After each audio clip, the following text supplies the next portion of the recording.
चलो बच्चों,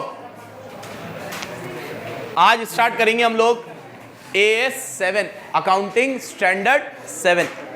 पलक बैठ जा बेटा। थोड़ा पहले बेसिक इंट्रो, AS किस चीज के ऊपर है, क्या क्या पढ़ाऊंगा इस AS में, सब चीज बराबर आज सुनते जाना। AS 7 नाम है इसका, अकाउंटिंग फॉर कंस्ट्रक्शन कॉन्ट्रैक्ट। हमेशा इंस्टीट्यूट उन्हीं चीज़ों पे AS लाता है जिन चीज़ों की अकाउंटिंग कॉम्प्लेक्स होती है। हर चीज़ पे AS नहीं लाया जाता। अभी मैं टीचिंग में हूँ तो मुझे मेरे रेवेन्यू को कैसे रिकॉर्ड करना है, कॉस्ट को कैसे दिखाना है, इसके लिए कोई AS नहीं है। जो जनरली एक्सेप्टेड अकाउंटिंग प्रिंसिपल्स है मुझे उसे फॉलो करना है।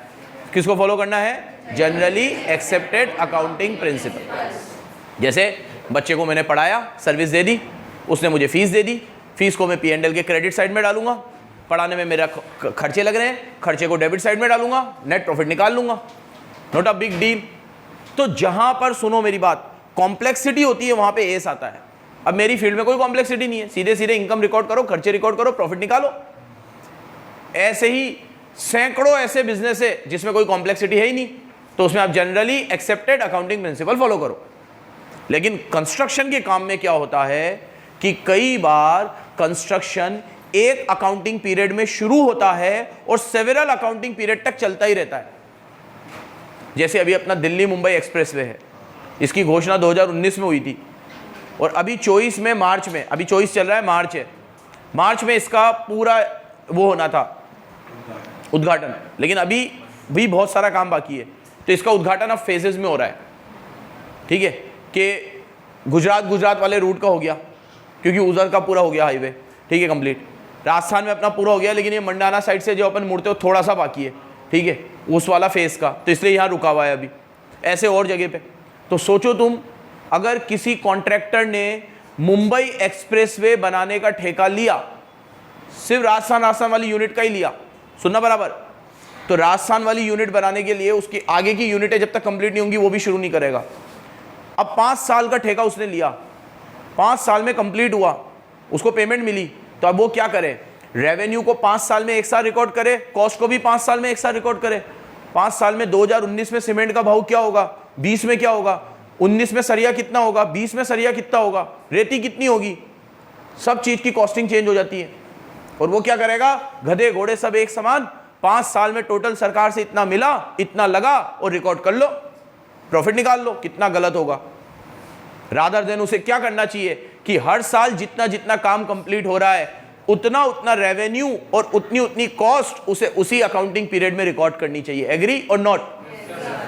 क्या करना चाहिए उसे कि जैसे जैसे कंस्ट्रक्शन कंप्लीट होता जा रहा है वैसे वैसे वो 1 साल के रेवेन्यू और 1 साल की कॉस्ट उसी साल में रिकॉर्ड कर ले, ना कि वो 5 साल तक रुके कि जब प्रोजेक्ट पूरा होगा तब रिकॉर्ड करूंगा। इस तरह की कॉम्प्लेक्सिटी को देखते हुए इंस्टीट्यूट AS 7 लेकर आया, क्योंकि कंस्ट्रक्शन का काम बहुत कॉम्प्लिकेटेड होता है। कई बार कंस्ट्रक्शन में क्या होता है कि हमारा काम पूरा भी है लेकिन सामने वाले का पूरा नहीं है, तो हमें रुकना पड़ेगा। क्या बोलते हैं लोग? चाल बोलते हैं, चाल। ठीक है, कि एक चाल कंप्लीट नहीं होगी तब तक हम दूसरी चाल कैसे दें। ठीक है, ये घर वर बनाते वक्त आपने ये वर्ड सुने होंगे। फर्नीचर वाला ये बोलेगा कि भैया जब तक ये वाला काम नहीं होगा तब तक मैं कैसे आगे बढ़ूँ। ठीक है, फिर वो POP वाला बोलेगा कि ये काम नहीं होगा तो मैं कैसे आगे बढ़ूँ। ठीक है, इंटीरियर पूरी एक डिज़ाइन एक बार में देके चला जाता है बेचारा, वो कहता है ये नहीं हुआ वो नहीं हुआ। ठीक है, बहुत कॉम्प्लेक्सिटी है इस काम में, और इसीलिए AS इसका एक पर्टिकुलर इंस्टीट्यूट इसका एक पर्टिकुलर AS लेकर आया। थीम समझना बराबर। तो कंस्ट्रक्शन का AS क्यों आया?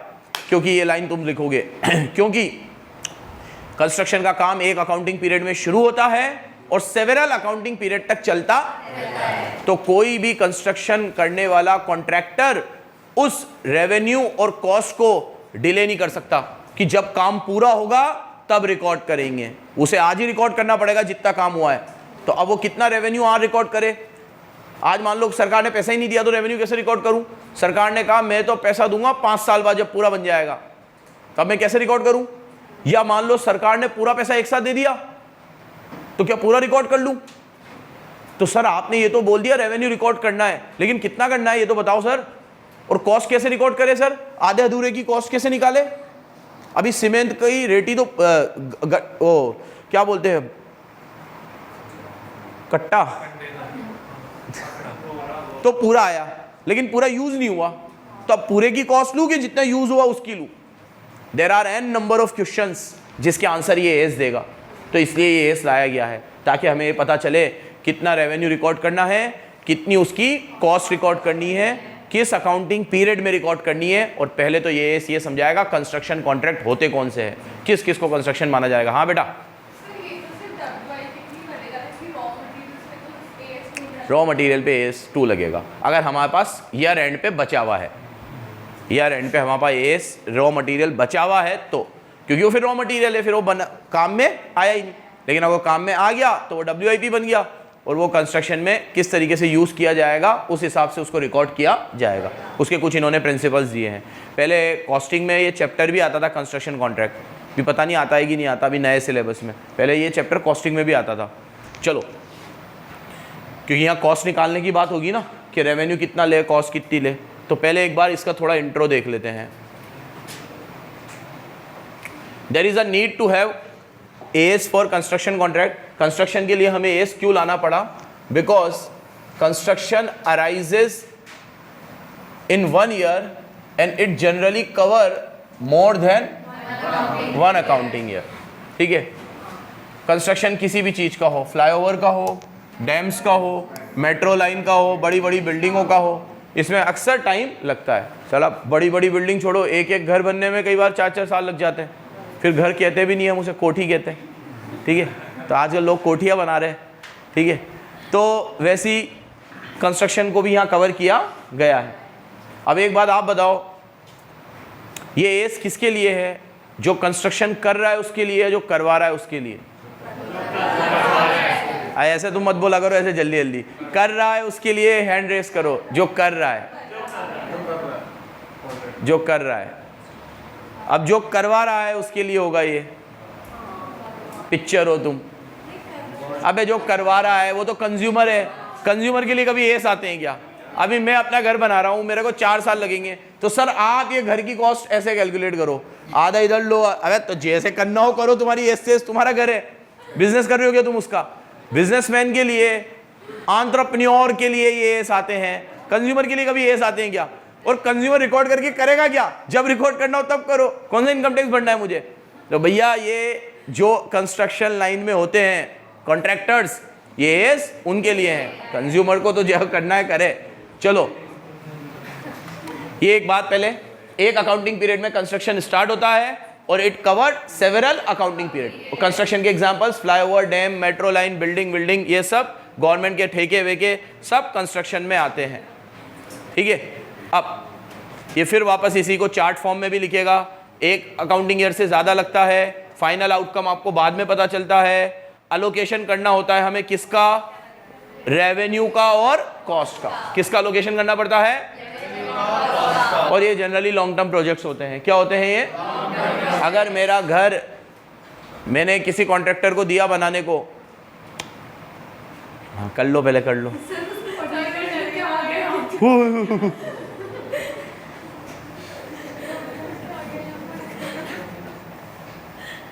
पढ़ाऊं? अगर मैंने मेरा घर किसी को बनाने को दिया, उसने कहा सर अप्रैल में शुरू करेंगे, मार्च के पहले पहले ख़त्म कर देंगे, क्या ये लॉन्ग टर्म प्रोजेक्ट है? एक अकाउंटिंग पीरियड में ही ख़त्म हो रहा है, ये तो एक अकाउंटिंग पीरियड में ही ख़त्म हो रहा है, तो क्या इसको लॉन्ग टर्म प्रोजेक्ट मानेंगे? नहीं मानेंगे। अब किसी कारण से वो 2-3 महीने डिले भी हो गया तो भी ये लॉन्ग टर्म प्रोजेक्ट नहीं है, क्योंकि जब वो स्टार्ट होता है तब देखना होता है, तब वो 1 साल में हो रहा था ख़त्म। अब 2-3 महीने अगर डिले हो भी गया तो उसको कोई कंस्ट्रक्शन कॉन्ट्रैक्ट नहीं मानेंगे। तो कंस्ट्रक्शन कॉन्ट्रैक्ट कौन से होते हैं? लॉन्ग टर्म होते हैं, एक अकाउंटिंग ईयर से ज़्यादा लगता है, सेवरल अकाउंटिंग ईयर के बाद उसका आउटकम पता चलता है, उसकी कॉस्ट और रेवेन्यू को हमें अलग अलग रिकॉग्नाइज करके अलोकेट करना पड़ता है। किसको? कॉस्ट और रेवेन्यू। बराबर याद रखना है। भी एक एग्जांपल दिया, रिपीट करूंगा। अगर सरकार मुझे 5 साल का ठेका देती है और पैसे एक साथ दे देती है तो भी वो उस साल में रिकॉर्ड नहीं होंगे, और पैसे 5 साल बाद देती है तो भी वो, ऐसा नहीं है कि 5 साल बाद रिकॉर्ड होंगे। We have to make a reasonable allocation of revenue and cost. We have to make a revenue and cost. ठीक है, जैसे कोई कॉलेज है, वो कॉलेज तीनों साल की फीस एक साल ले ले तो वो कॉलेज सर्विस तो 3 साल तक देगा। तो ज़्यादा अच्छा क्या है कि वो कॉलेज क्या करे, 3 सालों तक उस फीस को अलोकेट करे, रादर देन कि वो तीनों साल की फीस एक ही साल में रिकॉर्ड कर ले, क्योंकि उसकी कॉस्ट तो अलग अलग साल में लगेगी। फर्स्ट ईयर में जो लेक्चरर आएंगे, प्रथा सुन ले बेटा, क्या लिखती रहती तू, खुद की एक बुक छापेगी? हाँ देखो इधर, अभी फर्स्ट ईयर में जो लेक्चरर आएंगे वो अलग होंगे, सेकेंड ईयर के लेक्चरर अलग होंगे, फर्स्ट ईयर का कोर्स अलग होगा, सेकेंड ईयर का कोर्स अलग होगा, थर्ड ईयर का कोर्स अलग होगा, लेवल भी अलग अलग होगा, खर्चे भी इंस्टीट्यूट के अलग अलग लगेंगे। और बहुत बचपन में एक कंसेप्ट पढ़ा जाता है मैचिंग कंसेप्ट, वो भी यही कहता है कि रेवेन्यू से मैच खाती हुई कॉस्ट उस साल में रिकॉर्ड करो। हर एस्पेक्ट से देखे तो सही तरीका क्या है कि वो कॉलेज क्या करे, उस फीस को डेफर करे, ना कि पूरी एक साल में। ऐसे कॉलेजेस हैं आपको पता होगा जो ग्रेजुएशन की फीस पूरी एक साल लेते हैं। और अगर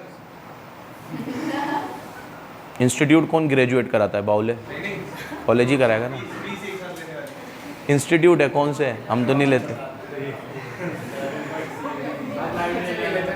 9 से ले लेते, हाँ ऐसे तो है, मैंने भी सुने हैं। ठीक है, वो कॉमर्स में नहीं है, लेकिन जो कोटा में सारी विमल की ऐड ऐसे हो जाती है वो वाले ना। तो बच्चों अब अगर आप इस तरीके से एक साथ रेवेन्यू रिसीव कर रहे हो, तो भले रिसीव आप एक साथ कर रहे हो, रिकॉर्ड उसको आप स्प्लिट करो। हालांकि ये एग्जांपल जो मैंने दे दिया इससे रिलेटेड नहीं है, ठीक है, क्योंकि जो सर्विस है ना, सर्विस की बात नहीं हो रही है, सिर्फ कंस्ट्रक्शन की बात होगी। मतलब सारे लॉन्ग टर्म प्रोजेक्ट की बात नहीं होगी, लॉन्ग टर्म में जो कंस्ट्रक्शन में आते हैं उनकी बात होगी, सिर्फ कंस्ट्रक्शन की। चलो ये तो इसका इंट्रो हुआ। एक बार ये 4 चीजें फिर सुन लो। एक, अकाउंटिंग पीरियड से ज्यादा इन्वॉल्व होंगे, ठीक है, इसका आउटकम आपको सेवरल अकाउंटिंग पीरियड के बाद ही पता चलेगा। लॉन्ग टर्म प्रोजेक्ट होंगे और रेवेन्यू और कॉस्ट को सेपरेटली आइडेंटिफाई करके एलोकेट करनी है। बोलो मेरे साथ, रेवेन्यू और कॉस्ट को सेपरेटली आइडेंटिफाई करके एलोकेट करनी है। ये हमें यही सिखाएगा कि इस कंस्ट्रक्शन की ये कॉस्ट होनी चाहिए और इस अकाउंटिंग पीरियड में इतना रिकॉर्ड होना चाहिए और इस अकाउंटिंग पीरियड में इतना रिकॉर्ड होना चाहिए, रेवेन्यू भी और कॉस्ट भी। मैचिंग का बहुत ध्यान रखना, तुम बचपन में पढ़ा है मैचिंग कंसेप्ट। मैचिंग कंसेप्ट अगर मैं तुम्हें पढ़ा रहा हूं तो उसका रेवेन्यू P&L में आ रहा है, तो पढ़ाने से रिलेटेड कॉस्ट भी कहानी चाहिए P&L में। मैचिंग दिखना चाहिए भैया कि ये रेवेन्यू की ये कॉस्ट है। चलो आगे आओ। अब कंस्ट्रक्शन कॉन्ट्रैक्ट का मतलब क्या होता है वो देखते हैं। कंस्ट्रक्शन कॉन्ट्रैक्ट का मतलब क्या है, देखो पहले तो है ना कुछ सिनेरियोस क्रिएट करेंगे अपन, मुझे जवाब देते जाना। पहले डेफिनेशन से रिलेटेड कुछ सिनेरियो होंगे, पहले डेफिनेशन देखो क्या कहती है, उसके बाद मैं तुमसे बहुत सारे सवाल पूछूंगा, बराबर से सुनना। देखो कंस्ट्रक्शन कॉन्ट्रैक्ट मतलब specifically negotiated for construction of an asset, number 1, combination of asset, number 2, closely related, number 3, in term of their design, technology, function और their ultimate outcome, number 4। 4 चीजें होनी चाहिए कंस्ट्रक्शन कॉन्ट्रैक्ट को, कंस्ट्रक्शन कॉन्ट्रैक्ट बनने के लिए कितनी चीजें होनी चाहिए? 4 चीजें। पहला, आप स्पेसिफिकली नेगोशिएट करोगे, मतलब किसी के साथ वार्तालाप करोगे, नेगोशिएट करोगे कि भैया हमें कोई एसेट बनानी है या कॉम्बिनेशन ऑफ एसेट, ये जरूरी है। एक एसेट है तो दिक्कत ही नहीं है, कॉम्बिनेशन ऑफ एसेट बनानी है। और जो कॉम्बिनेशन ऑफ एसेट बनानी है वो क्या है? आपस में इंटर रिलेटेड है। इन टर्म ऑफ, किस टर्म में? डिजाइन, टेक्नोलॉजी, फंक्शन और देयर अल्टीमेट आउटकम, उसके आउटकम के टर्म में वो क्या है? Inter related. डिजाइन एकदम इंटर रिलेटेड है, सेम है, ठीक है। टेक्नोलॉजी उसमें जो यूज हुई है वो सेम है ना, उसका आउटकम सेम है। टेंडर प्राइस सिंगल ही था, अलग अलग नहीं था। अब ऐसे कॉम्बिनेशन ऑफ एसेट बनाए गए हैं एक ही लॉट में, तो वो सब कंस्ट्रक्शन की डेफिनेशन में आएंगे और उनके ऊपर ये एस लगेगा। एक एग्जांपल दे रहा हूं, मुझे बताना है कंस्ट्रक्शन है कि नहीं है। शुभी एक बिल्डर है, मैं एक बहुत बड़ी लैंड का ओनर हूं, मैंने इसको हायर किया यहाँ पे कुछ कॉम्प्लेक्स बनाने के लिए, कि यहाँ पे भाई तेरे को गोकुल धाम सोसाइटी बनानी है, जिसमें 4 विंग होगी, A wing, B wing, C wing और डी विंग। ये 4 विंग तू तैयार करेगी, यहाँ पे बिल्डर है, जो भी तेरा प्राइस है वो बता, तैयार करके तू मुझे देगी, मैं फिर जिसको फ्लैट्स बेचने होंगे उनको बेचूंगा। 4 विंग तेरे को तैयार करनी है, हर विंग के अंदर 15 फ्लैट्स होंगे, 4 विंग में 60 फ्लैट्स होंगे, ठीक है। सारे फ्लैट एक ही रेट पे बेचने अपन को, तो उनका जो भी तू तैयार करे एक जैसे ही करना, ठीक है। और जो रेट होगी वो मैं बताऊंगा, तू तेरी रेट बता दे, बना के बनाने में जो भी लगेगा तेरा बिल्डर का जो भी है मेरे को कोटेशन दे दे। ये कंस्ट्रक्शन कॉन्ट्रैक्ट है कि नहीं है? अब इसमें जो 4 विंग तैयार होंगी गोकुल धाम सोसाइटी की, ए बी सी डी, वो चारों को एक मानूं कि अलग अलग मानूं? एक मानूं या अलग अलग मानूं? एक मानूं? बोलो भाई सिद्धार्थ मल्होत्रा।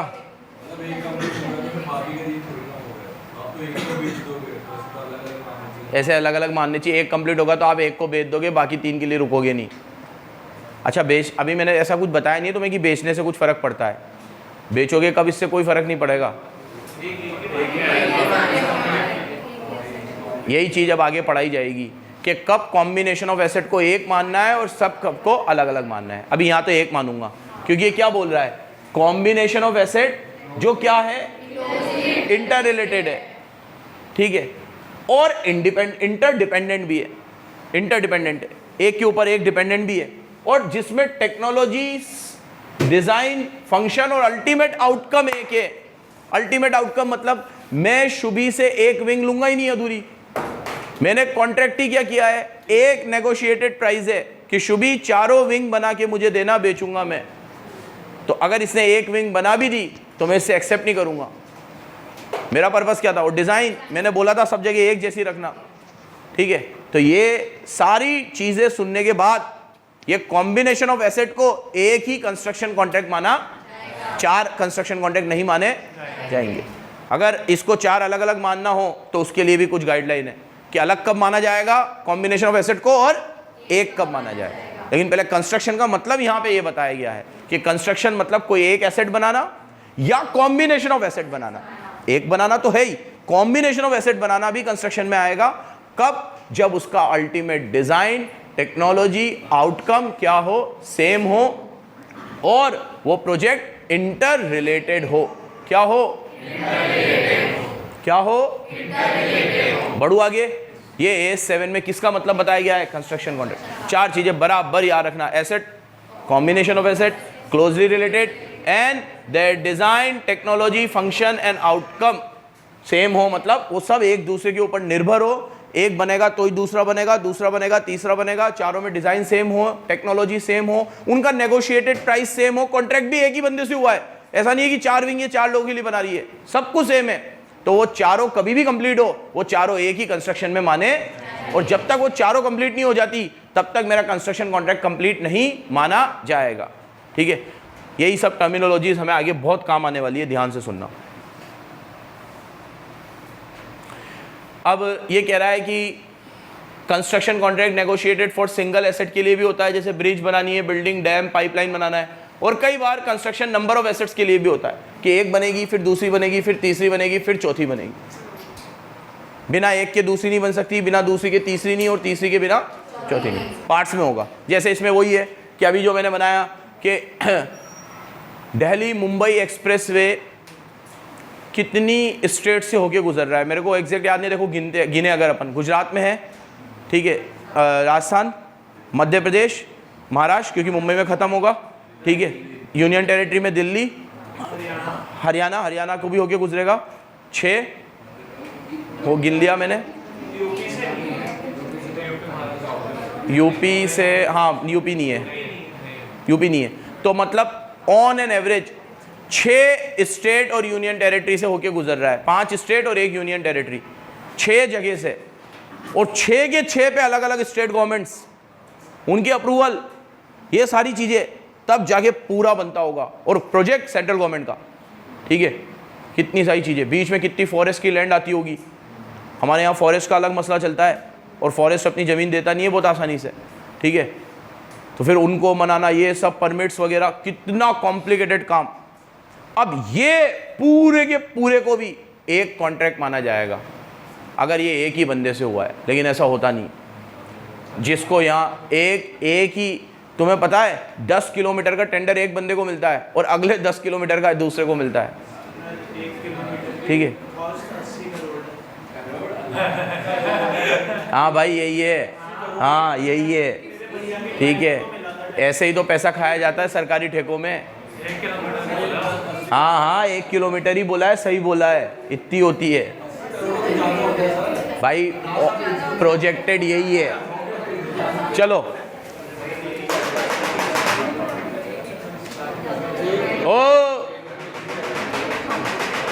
सबसे ज़्यादा पैसा होता है कॉन्ट्रैक्टर्स और बिल्डर्स के पास भारत में। हार्दिक साले फीस बढ़ाऊंगा तेरी में। चलो देखो इधर देखो बच्चों, चिन्नू मुन्नू इधर देखो। तो कंस्ट्रक्शन कई बार एक कॉन्ट्रैक्ट का भी होता है और सेवरल कॉन्ट्रैक्ट का भी होता है। बहुत सारी एसेट भी बन रही है तो सबको एक ही मानी जाएगी, कॉम्बिनेशन ऑफ एसेट को।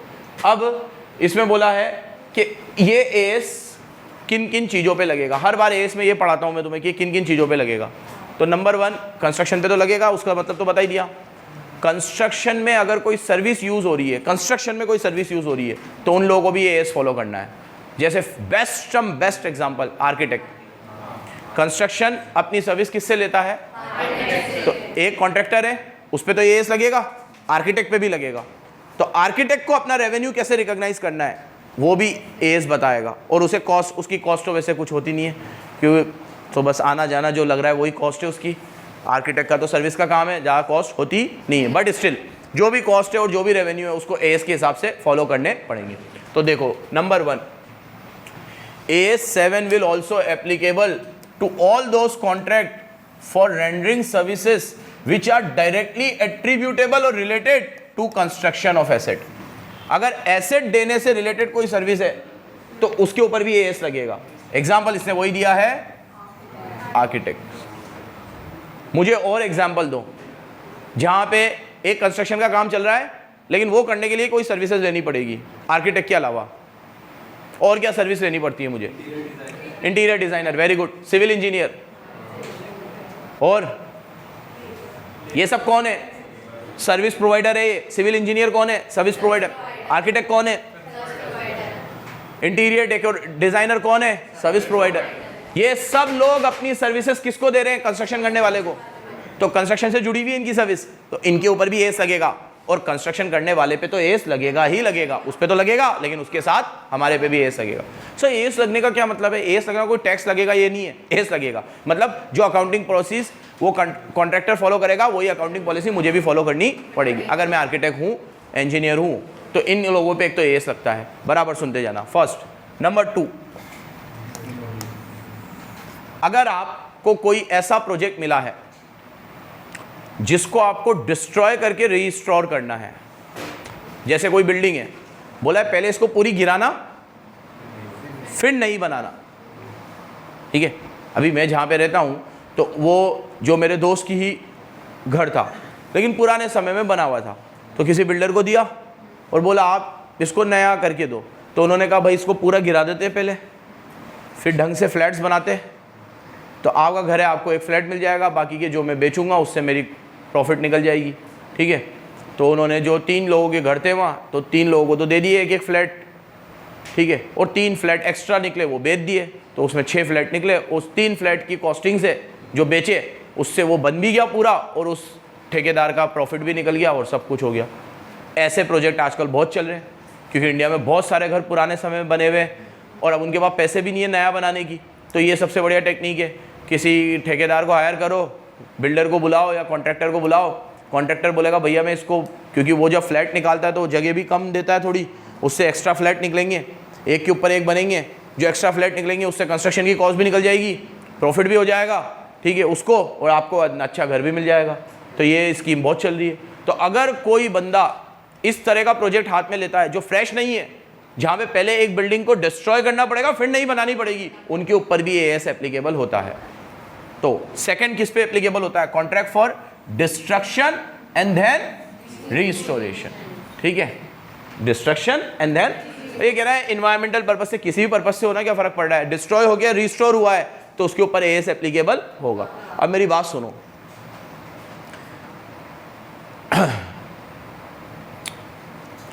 मैंने पहले हायर किया हार्दिक को कि ये मेरी पुरानी बिल्डिंग है, इसको पूरा डिस्ट्रॉय करना, इसका जो भी मलबा वलवा जो भी निकले उसे तू बेच बाज किया, जो भी तेरी कॉस्टिंग हो वो मेरे से ले लेना, लेकिन इसको पूरा डिस्ट्रॉय करके इस ज़मीन को समतल कर देना पूरी फ्लैट, इसका तेरा बता पैसा कितना लगेगा।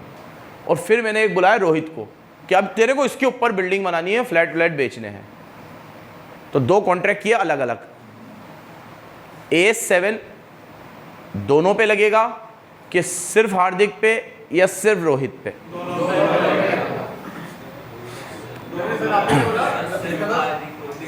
बराबर सुनना फिर जवाब देना। AS7 हार्दिक रोहित दोनों पे लगेगा, सिर्फ रोहित सिर्फ हार्दिक, या किसी पे भी नहीं लगेगा? दोनों पे लगेगा, सिर्फ रोहित पे लगेगा, क्योंकि आपने जिसके साथ डिस्ट्रॉय किया है वो तो डिस्ट्रॉय करके खत्म करके चला गया अपने पैसे लेकर, उसने कुछ कंस्ट्रक्ट थोड़ी किया। एस का नाम कंस्ट्रक्शन है, उसने क्या कंस्ट्रक्ट किया? वो तो बिगाड़ के चला गया।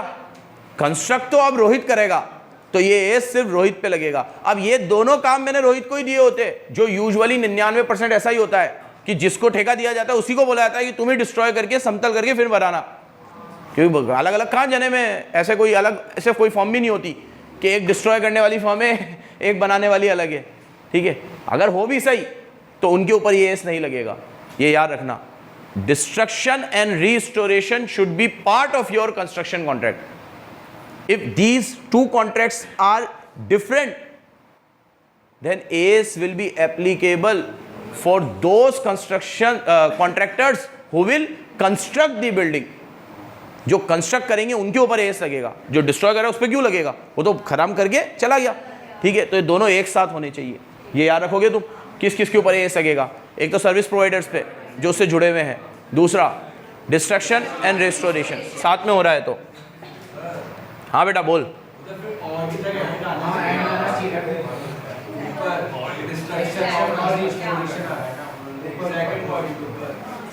एंड ही आएगा, इसका इंटरप्रिटेशन एंड से ही करना, इसका इंटरप्रिटेशन एंड से ही करना, डिस्टोरेशन एंड रिस्टोरेशन।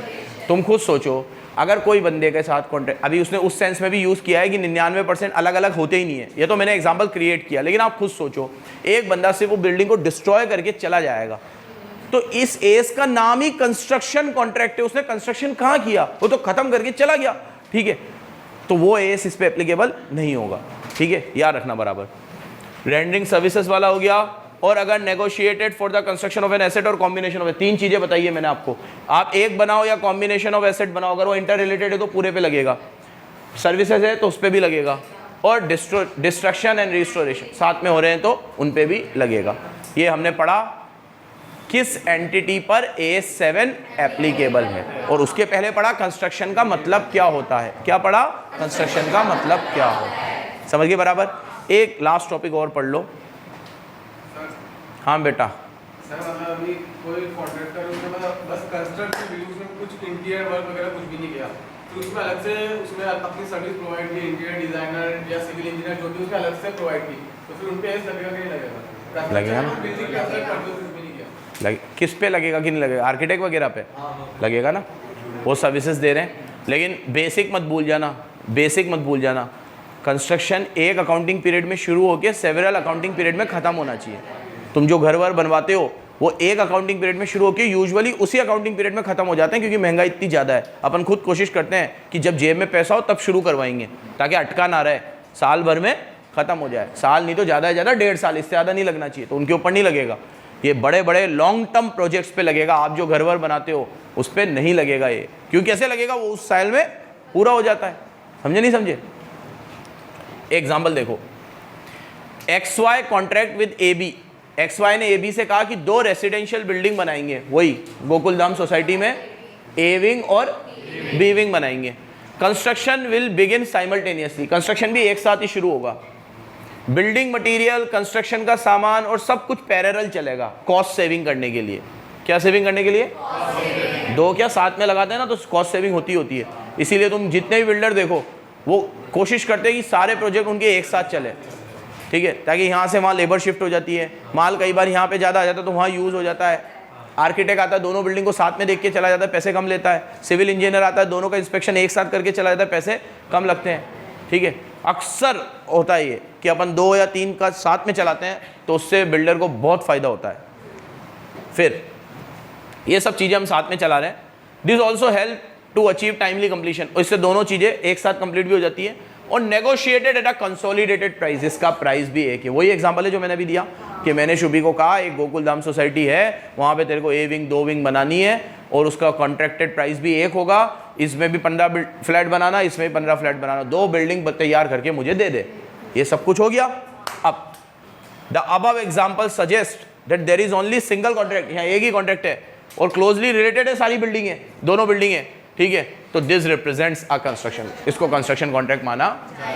लेकिन फिर बोल रहा हूँ बेसिक मत भूल जाना, अगर ये एक ही अकाउंटिंग पीरियड में कंप्लीट हो गए, जो नामुमकिन है, हो गए अगर, तो वो कंस्ट्रक्शन नहीं माना, क्योंकि ये भले वो कंस्ट्रक्शन तो माना जाएगा, नहीं तो क्या बोलूंगा उसे, कंस्ट्रक्शन तो माना जाएगा, एएस एप्लीकेबल नहीं होगा।